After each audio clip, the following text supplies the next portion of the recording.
How to buy KUDAI token. So before we start, this is not financial advice. I'm not professional or economic expert. So before investing in any project that you find on my channel, please do your own research. Now before going and buy this token, make sure to check the X accounts and keep following the updates about this token. So to be able to buy this token is available as you can see here in the screener. So to buy this token, just copy the token address from here, and this token address came under the base network. Now open your wallet. For that I will use Bitget wallet.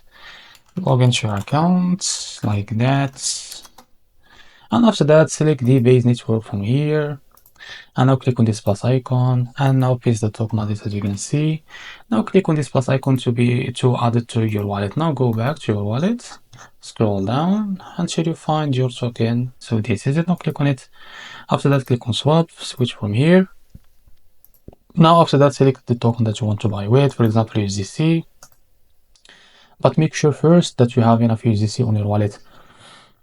Now after that type how much you want to buy, and as you can see here, this is how much you receive of that token. After that click on buy now, and you will be able to buy this token on your wallet. So this is how to buy KUDAI token. If you find this very helpful, please like and subscribe. See you in the next video.